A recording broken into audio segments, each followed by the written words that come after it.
জগন মোহিনী দেবী কালিকা। তিনি একাধারে যেমন সৃজনকারিণী তেমন তিনি বিনাশকারিণী। কখনো তিনি কল্যাণী, কখনো বা ভয়ঙ্করী।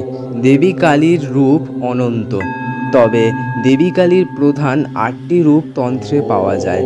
সেই ৮টি রূপকে একত্রিত করে অষ্টকালী বলা হয়। অষ্টকালীর প্রথম রূপ দক্ষিণা কালী। দেবী কালীর সর্বাপেক্ষা প্রচলিত রূপ হলো এইটি। এই দেবী ত্রিনয়নী, মুক্তকেশী, মেঘের বরণী, চতুর্ভুজা। ডান হস্তে রয়েছে বরমুদ্রা ও অভয় মুদ্রা ও বাম হস্তে রয়েছে খড়গ ও সদ্য ছিন্ন মুণ্ড। দেবী লৌলজিহ্বা।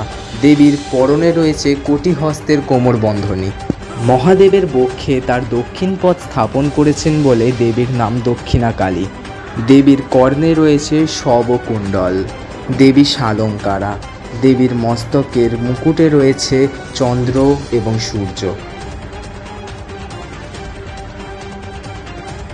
পুরাণ মতে দেবী কালী এই রূপে মহাদেবের দেহভস্য সৃজিত ঘোড়াসুরকে নিধন করেন।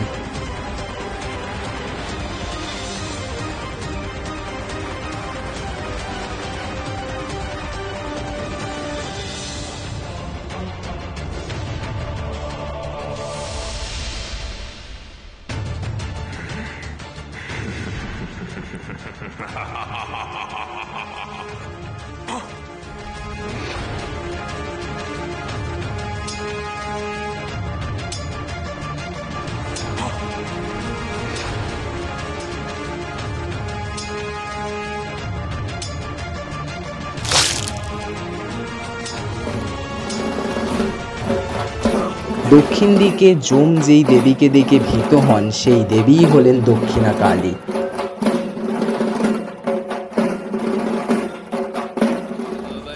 অষ্টকালীর আর এক রূপ সিদ্ধকালী। গৃহস্থ বাড়িতে সিদ্ধকালীর পূজা হয় না। তিনি মূলত সাধকদের আরাধ্যা দেবী। সিদ্ধি প্রদান করেন বলে দেবীর নাম সিদ্ধকালী। দেবীকে দ্বিভুজা রূপে কল্পনা করা হয়েছে। দেবী নীলবর্ণা, ত্রিনয়না, কণ্ঠে জবার মালা। দেবীর এক হস্তে রয়েছে পানপাত্র ও আর এক হস্তে রয়েছে খড়গ। কল্পনা করা হয় যে চন্দ্রের ওপর দেবীর খড়গাঘাত করার ফলে চন্দ্র থেকে নির্গত অমৃত এসে পড়েছে দেবীর পানপাত্রে এবং দেবী আনন্দে সেই অমৃত পান করছেন। পরম সিদ্ধি প্রদায়িনী মাতা রূপে এই দেবীর আরাধনা করা হয়।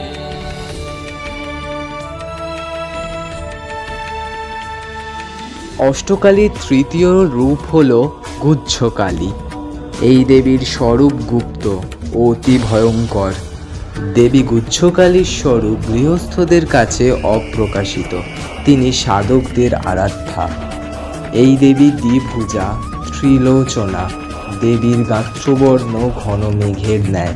দেবীর পরনে কোটি ক্ষুদ্র কৃষ্ণবর্ণ বস্ত্র। দেবী নানান নাগ নাগিনীদের দ্বারা সুসজ্জিতা। দেবীর গলায় রয়েছে 50টি নরমুণ্ডের মালা। দেবী লৌলজিহ্বা। দেবীর কর্ণকুণ্ডল হিসেবে রয়েছে শবদেহ। দেবীর মস্তকে জটা ও স্কন্ধে নাগযজ্ঞ। দেবীর বাম কঙ্কণে তক্ষক সর্পরাজ ও ডান কঙ্কণে অনন্ত নাগরাজ। পুরাণ মতে দুর্গমাসুর নামের এক অসুর চতুর্বেদ হরণ করে নেওয়ার ফলে ধরিত্রী উত্তপ্ত হয়। তখন সেই মহাবিপদ থেকে উদ্ধার করতে দেবী পার্বতী ধারণ করেন তার শতাক্ষী রূপ। শতনয়নের অশ্রুধারায় সিক্ত হয় ত্রিভুবন। তবে সেই সময় দুর্গমাসুরের বাহিনী দেবীকে আক্রমণ করে। তখন দেবী তার শরীর থেকে সৃষ্টি করলেন তার এক ভয়ঙ্কর স্বরূপ, যেই স্বরূপের নাম গুহ্যকালী। দেবী গুহ্যকালী ভয়ঙ্করী রূপে দুর্গমাসুরের সকল অসুর বাহিনীর সম্মুখে আসেন।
দেবী নাগযজ্ঞের ওপর নাগাসনে উপবিষ্টা। দেবীর বামে রয়েছেন ভক্তরূপী মহাদেব। পুরাকালে সৃষ্টির আদিতে যখন চতুর্দিক ছিল জলমগ্ন, তখন শ্রীবিষ্ণুর কর্ণমল থেকে সৃষ্ট দুই দুরাচারী অসুর মধু ও কৈটবের সহিত শ্রীবিষ্ণু বহুকাল ধরে মল্লযুদ্ধ করেন। তবে সেই যুদ্ধের কোনো অন্ত হয় না, কারণ মধু ও কৈটব দেবী মহাকালীর বরে বলীয়ান। তারা ইচ্ছা মৃত্যুর বর প্রাপ্ত। অন্তিমে বিষ্ণুদেব দেবী মহাকালীর শরণাপন্ন হন, দেবী মহাকালীর থেকে সাহায্য প্রার্থনা করেন এবং দেবী মহাকালী মধু ও কৈটবকে মায়াচ্ছন্ন করে দেন এবং তারা নিজেদের মরণ নিজেরাই ডেকে আনেন। দেবী মহাকালীর মায়ার ফলে বিনাশ ঘটে মধু ও কৈটবের এবং তাদের মেদ থেকে তৈরি হয় মেদিনী। অষ্টকালীর চতুর্থ স্বরূপ হল মহাকালী। দেবী দশভুজা, দশপদ ও দশমুণ্ডযুক্তা দেবী। অষ্টকালীর পঞ্চম স্বরূপ হল ভদ্রকালী। দেবী ভদ্রকালী নীলবর্ণা, ষোড়শভুজা। দেবী দ্বিতীয় কল্পে মহিষাসুর নিধন করেন।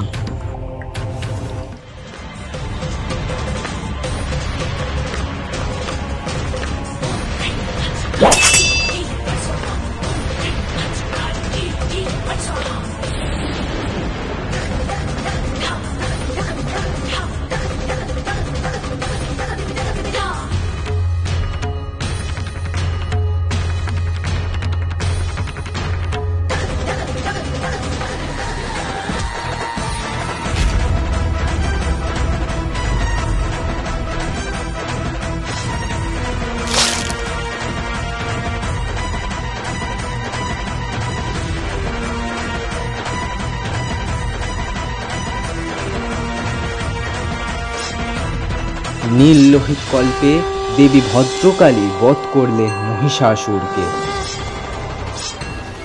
অষ্টকালীর ষষ্ঠম রূপ হল দেবী চামুণ্ডা। পুরাকালে শুম্ভ নিশুম্ভ নামক দুই অসুর ভ্রাতার সহিত দেবী কৌশিকীর যুদ্ধের সময় শুম্ভ ও নিশুম্ভ তার দুই সেনাপতি চণ্ড ও মুণ্ডকে পাঠান দেবীকে পরাস্ত করার জন্য। তখন দেবীর ভ্রুকুটি কুটির ললাট থেকে সৃষ্টি হলেন ভয়ঙ্করী দেবী চামুণ্ডা।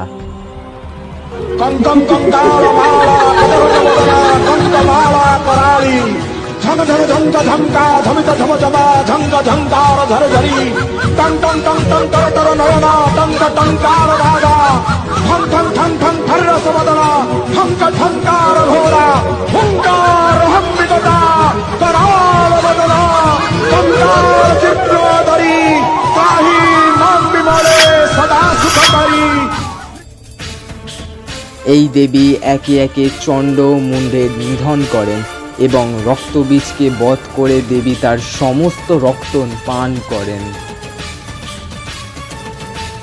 প্রেতারূঢ়া ভয়ঙ্করী দেবী চামুণ্ডা। দুর্গাপূজার অষ্টমী তিথির সন্ধিক্ষণে এই দেবীর পূজা করা হয়।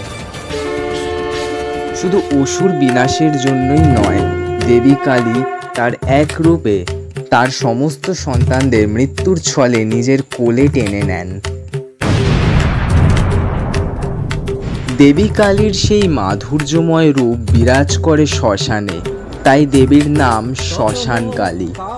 গৃহস্থ বাড়িতে দেবী শ্মশান কালীর পুজো ও দেবীর বিগ্রহ রাখা নিষিদ্ধ, কারণ এই দেবী শ্মশানে নিবাস করাই পছন্দ করেন। স্বনামধন্য তন্ত্র সাধক কৃষ্ণানন্দ আগমবাগীশ এই দেবীর রূপ বর্ণনা করেন। দেবী শ্মশানকালী দীপ্ত ত্রিনয়নী, ঘন কাজলের ন্যায় তার গাত্রবর্ণ। দেবী এলোকেশী, দ্বিভুজা। দেবী শবশিব রূঢ়া। দেবী বিকট দন্তযুক্তা। দেবী তার দুই হস্তে ধারণ করেন পানপাত্র ও অসুরের ছিন্ন মুণ্ড। শ্মশান নিবাসিনী দেবী শ্মশানকালী মহাভয়ও বিনাশ করেন। জীবনের অন্তিমে মরণের ছলে তার সকল সন্তানকে নিজের কোলে তুলে নেন।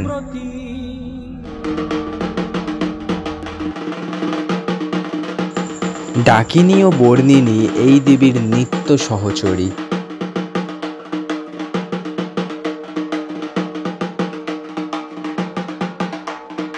অষ্টকালীর অন্তিম স্বরূপ অর্থাৎ অষ্টম স্বরূপটি হল শ্রীকালী। মহাদেবের তৃতীয় নয়ন থেকে এই দেবীর জন্ম।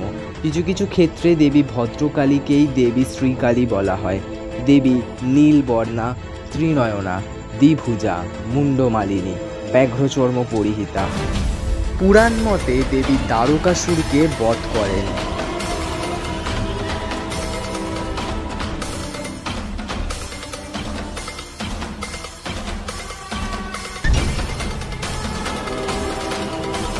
দ্বারকাসুর বিনাশ করে দেবী পূজিত হন শ্রীকালী নামে।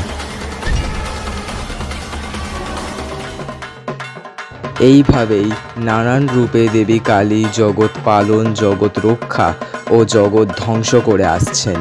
এইভাবেই জগন্ময়ী কখনো ভয়ঙ্করী, কখনো শুভঙ্করী রূপে প্রকাশিত হন।